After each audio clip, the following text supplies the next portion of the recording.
Desde el Centro de Conferencias Dr. Bienvenido Delgado Villini, en el Hospital General de la Plaza de la Salud, presentamos Vivir en Salud con el Dr. Nepomuceno Mejía. Muy buenos días, feliz domingo y bienvenidos a esta nueva entrega de tu programa Vivir en Salud. En el día de hoy vamos a estar conversando sobre un tema que me cae como anillo al dedo, ¿verdad que sí, doctor? Así es. Gracias, amables televidentes, por permitirnos esta nueva entrega de su programa Vivir en Salud. Esta semana estaremos conversando acerca de la medicina nuclear, especialidad que ejerce la doctora Tactúa en el hospital, en la unidad de medicina nuclear.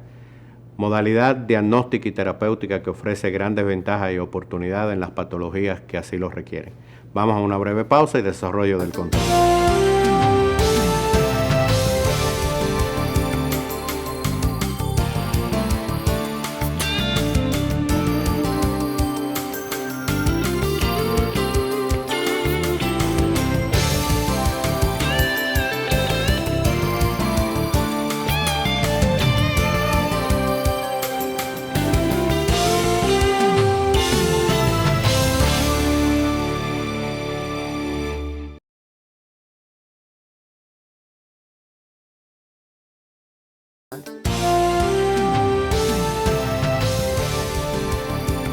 Saludos, amables televidentes, continuamos con ustedes en su programa Vivir en Salud.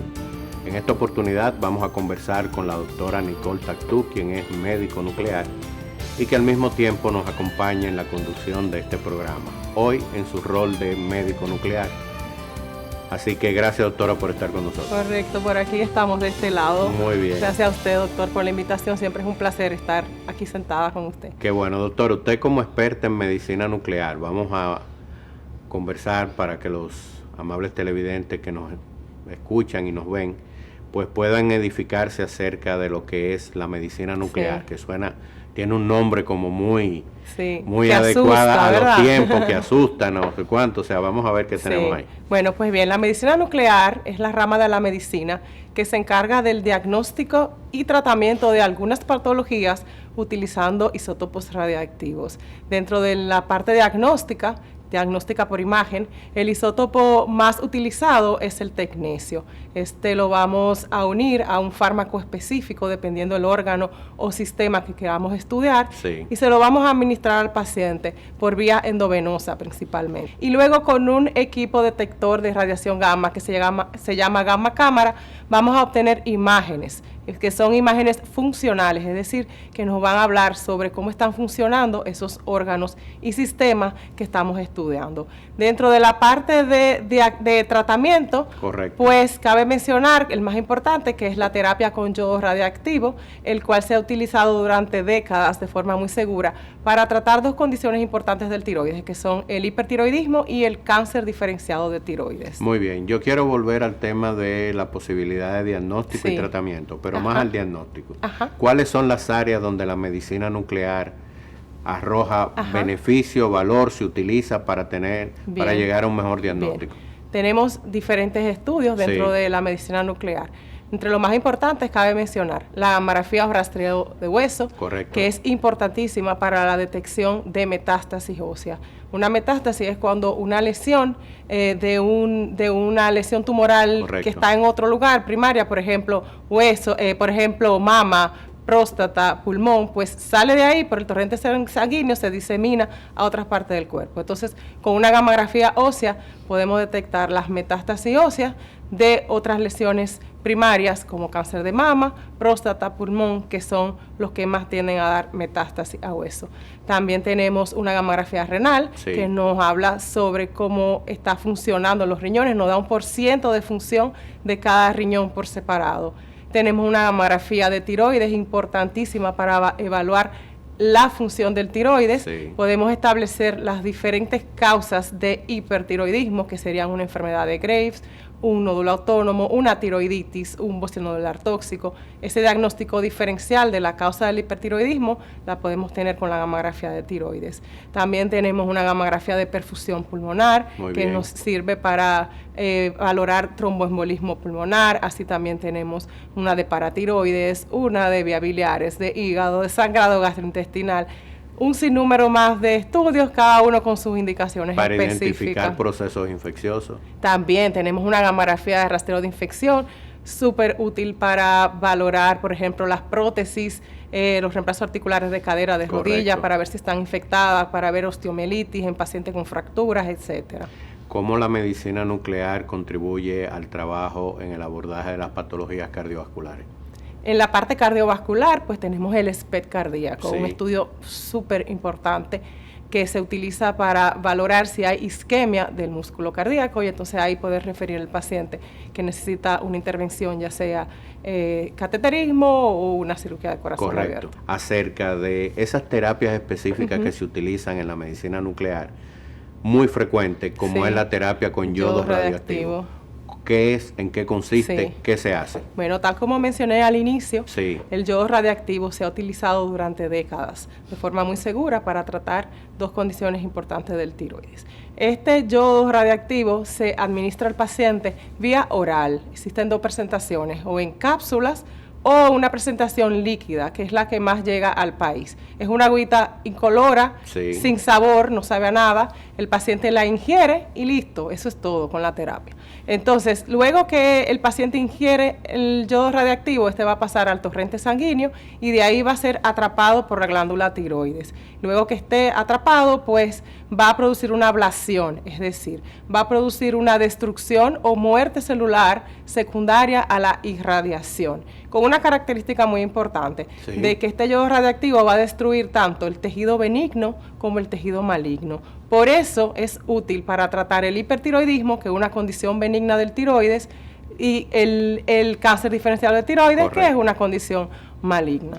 ¿Cómo se prepara el paciente para recibir esta terapia y cuáles son las complicaciones que puede generar el uso de esta terapia? La preparación del paciente consiste en, primero, suspender la medicación del tiroides. Para el hipertiroidismo se suspenden las hormonas antitiroideas por 5 días previo a la cita, y para el caso del cáncer diferenciado de tiroides, que ya el paciente tiene una tiroidectomía hecha previa, es prerequisito, pues si está tomando ya la hormona sustitutiva del tiroides, se debe suspender por 4 semanas. Adicional a esto, el paciente debe hacer una dieta baja en yodo por 2 semanas previa a la cita, con el fin de eficientizar la terapia. Cuando el paciente reciba el yodo, pues que ese yodo se capte bien por el tiroides. ¿Toda esta información se le facilita al paciente y a los familiares? Eso se hace una entrevista con el paciente debe venir personal, si quiere puede venir acompañado para que también escuche las instrucciones. Muy bien. Se le entrega todo por escrito, se le desglosa bien la dieta, la dieta baja en yodo se le explica cuáles alimentos no puede ingerir y todo eso. En cuanto a las complicaciones que me preguntó, pues realmente, como le dije, es bastante seguro aplicar yodo. Entre las complicaciones tenemos dolor en la región anterior del cuello, que es donde se encuentra la tiroides, que se maneja fácilmente con el uso de antiinflamatorios si llegase a ocurrir dolor o inflamación. El paciente también puede presentar poca producción de saliva, porque el yodo también es atrapado por las glándulas salivales, que también se pueden quemar. Si se queman, pues van a producir poca saliva y el paciente va a tener un efecto indeseado de tener la boca seca. Pero esto también, gracias a Dios, lo podemos evitar. ¿Cómo? Pues se le indica al paciente que tiene que tomar suficientes jugos cítricos ácidos en los siguientes días posterior a la terapia. Además debe chupar mentas, masticar chiclets para mantener la boca salivada y estar estimulando esas salivales para que saquen la saliva y con ella expulse también el yodo. En el caso del hipertiroidismo, cuando se trata para hipertiroidismo, otro efecto secundario que vamos a esperar es el hipotiroidismo, o sea que el paciente en vez de una función alta lo llevemos a una función baja, que también se corrige en el endocrinólogo con la hormona sustitutiva del tiroides, la levotiroxina, el cual ya va a tomar de por vida. Pero esas complicaciones que tenemos en la cabeza, a veces oímos radiación y pensamos en cáncer, en linfoma, en leucemia, en supresión de la médula ósea, en todo catastrófico. Pues le puedo decir que a la dosis que nosotros aplicamos el yodo radioactivo, estas complicaciones no suceden. Se necesitan dosis superiores a los 600, 800 milicurie de yodo para poder tener estos efectos secundarios, y gracias a Dios esas dosis nosotros nunca las aplicamos, son mucho menores de ahí. Muy bien, excelente escuchar esa información que va enfocada a garantizar la seguridad y la calidad de la atención con los pacientes. Posterior a la terapia, ¿cuáles son las medidas, las recomendaciones que tomar en cuenta? Y hay un punto muy importante que tiene que ver tanto con la embarazada como con la lactante. La lactancia, es correcto. ¿Qué tenemos con esa información? Yo creo que esto es la parte más importante de todos, porque también nosotros queremos que la radiación se limite al quien la necesite. Así es. No queremos que la radiación, que el paciente salga del hospital y vaya a contaminar o irradiar y llevar esa radiación a quien no la necesita. Entonces al paciente se le entrega y se le explica una serie de instrucciones precisas que debe cumplir por 8 días posterior a la toma de yodo. La vida media del yodo son 8 días. Entonces, por ese tiempo, el paciente debe, primero, dormir solo en una habitación por 8 noches, debe evitar el contacto con niños y mujeres embarazadas, debe mantener una distancia de 2 metros, 2 brazos de distancia, durante el mayor tiempo posible con los adultos. Aparte de esto, el yodo se va a excretar por las secreciones del cuerpo. O sea, la saliva, las heces fecales, el sudor y sobre todo la orina van a salir cargadas de radiación y no queremos contaminar con esos desechos radiactivos. Entonces, al paciente se le indica que debe primero utilizar un baño, preferiblemente solo para él. Y si no es posible, me va a descargar el sanitario 3 veces luego de utilizarlo. Muy bien. Aparte de eso, debe sentarse para evitar contaminar con las gotas de orina fuera del sanitario. Así es. Debe lavarse muy bien las manos cada vez que vaya al baño. Debe lavar su ropa separada de la de los demás. Con relación a la saliva, la vamos a aislar, es decir, va a comer con desechables para evitar contaminar con la saliva radiactiva los utensilios de comer de la casa. Y luego de que termine de comer, pues va a desechar todos esos desechables en una bolsita plástica cerrada. En relación a las embarazadas, pues todas estas instrucciones por 8 días. Después de 8 días puede hacer su vida normal. Entonces, con relación a las embarazadas, pues no pueden recibir yodo radiactivo. ¿Por qué? Porque el yodo también puede ir a afectar el tiroides del feto que está en formación. Y las mujeres lactantes, pues se le indica que debe suspender la lactancia de manera definitiva una vez ingiera el yodo, porque también se va a secretar por la leche materna y no queremos que ese yodo radiactivo vaya a afectar el tiroides del bebé que está lactando. Entonces, doctor, algo que no he mencionado, esas terapias, cuando son de dosis bajas, que son las dosis que se dan para los hipertiroidismos y para algunos casos de cáncer de tiroides, se dan de manera ambulatoria. Se dan dentro de la unidad de medicina nuclear del hospital, se le dan todas las instrucciones previas al paciente, el paciente traga la dosis de yodo y se va a aislar los 8 días para su casa. Sin embargo, cuando son dosis altas, como ocurre en la mayoría de los casos de cáncer de tiroides, pues el paciente debe permanecer 24 horas mínimo dentro de una habitación previamente preparada para estos fines. Una habitación que reúna las condiciones específicas para garantizar la seguridad del paciente y del personal. Correcto. Esa habitación va a tener un blindaje específico en las paredes para que no pase la radiación del otro lado del muro. Va a tener un drenaje especial en el baño para que esos desechos radiactivos no contaminen cuando salgan de ahí, y un sinnúmero más de recomendaciones que nos exige nuestra entidad reguladora, que es la Comisión de Energía Nuclear. Muy bien, doctora, valiosa, importante información. Para finalizar, mensaje y recomendación a la población y a la clase médica sobre el conocimiento de qué hacer y cómo aplicarse esta terapia, y de qué en el hospital se disponen de estas instalaciones. Bueno, lo más importante de decir es que el cáncer de tiroides se presenta generalmente de forma silente. No tiene síntomas, es un hallazgo muchas veces casual, que el paciente va al médico por una cosa y le encuentran que tienen un nódulo, lo biopsian y resulta que es maligno. Entonces es importante en los chequeos preventivos de salud anual que el paciente haga, incluir también exploración del tiroides. Así es. Eso es lo más importante. Y nada, y luego si encuentran el nódulo, pues darle seguimiento, y en caso de que resulte ser maligno, pues evidentemente pues ya ir al endocrinólogo con la posterior referimiento a cirugía, medicina nuclear y todo lo que conlleva pues el tratamiento del cáncer diferenciado de tiroides. Muy bien, doctora, gracias por esa valiosa y puntual información. Y a ustedes, amables televidentes, que han permanecido con nosotros en su programa Vivir en Salud. Hemos conversado con la doctora Nicole Tactú, quien es médico nuclear, al mismo tiempo nos acompaña en la conducción de este programa, hoy desde su fase de médico nuclear, Así es. hablando de todo lo que es la medicina nuclear, los diagnósticos, las terapias y las oportunidades que tienen los pacientes de recibir esa terapia tan específica y puntual en nuestras instalaciones, donde están garantizadas la calidad y la seguridad de la atención del paciente, de la familia y del personal que se involucra en este trabajo. Así que vamos a una breve pausa y continuamos con el desarrollo del programa.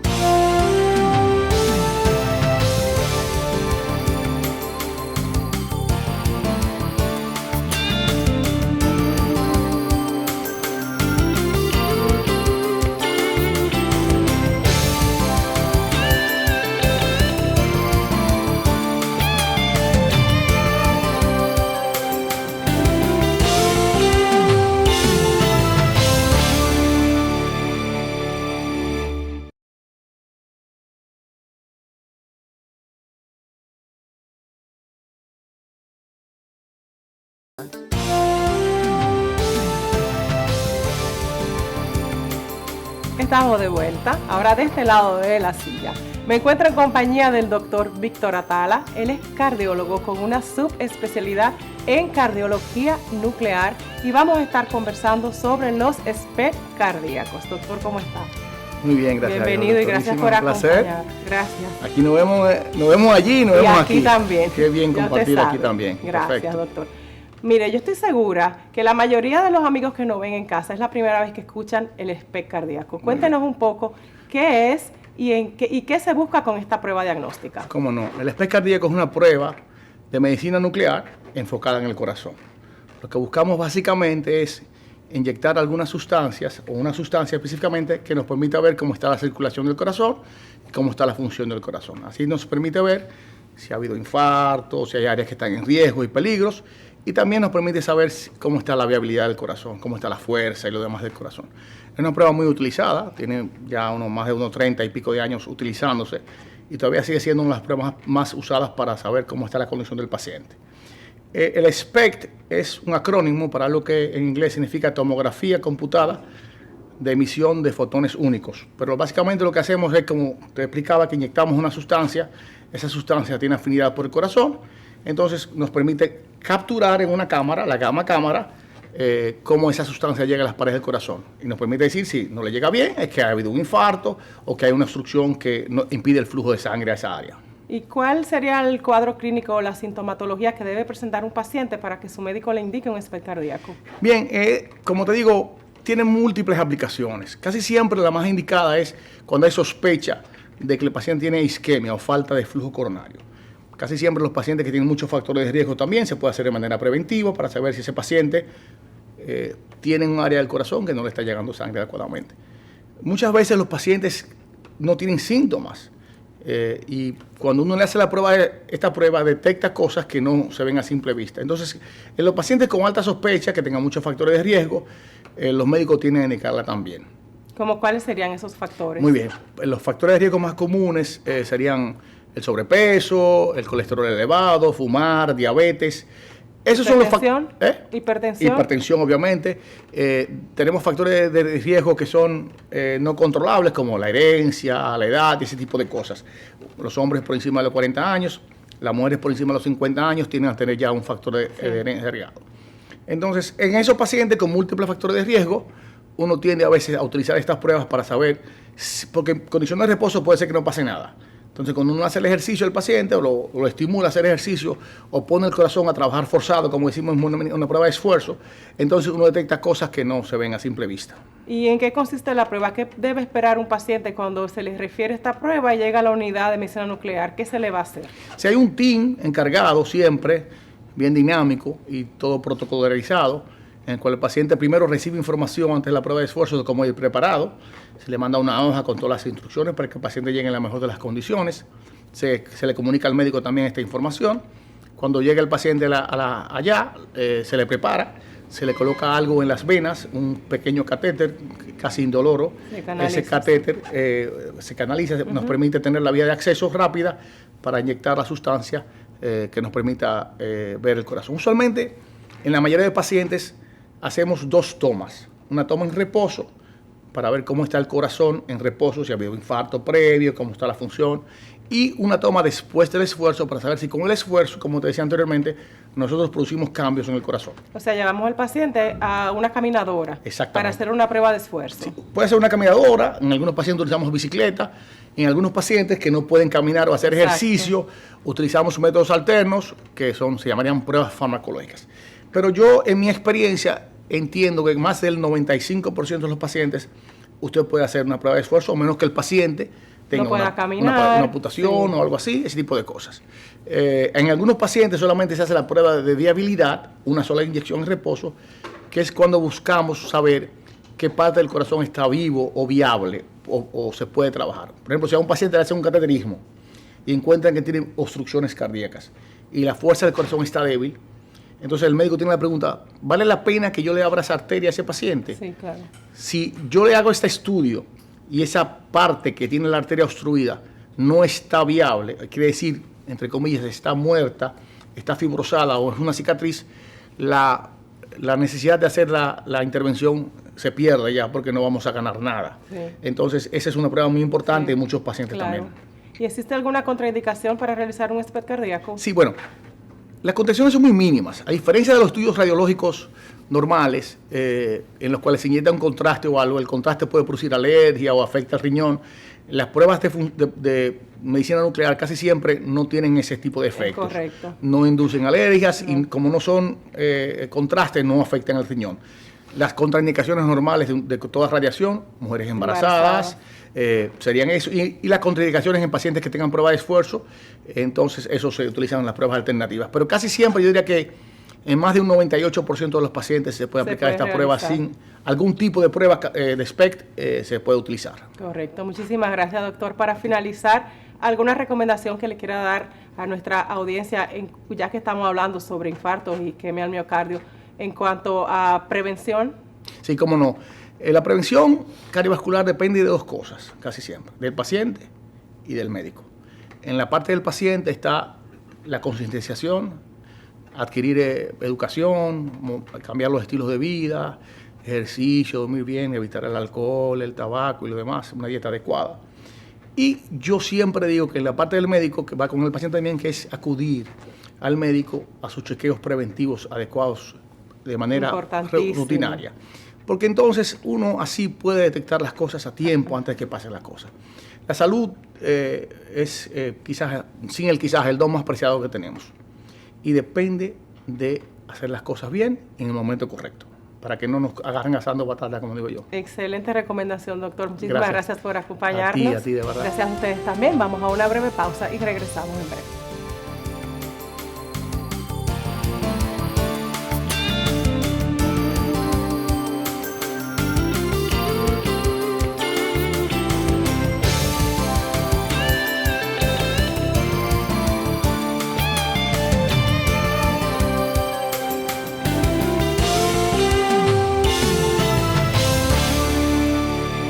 Gracias, amables televidentes, por habernos permitido llegar una vez más a sus hogares en esta nueva entrega de su programa Vivir en Salud. Si nos sintonizas por primera vez, te invitamos a que siempre mantengas el contacto con nosotros a través de nuestras redes @Plaza de la Salud. Nos vemos el próximo domingo. Hasta la próxima, amigos.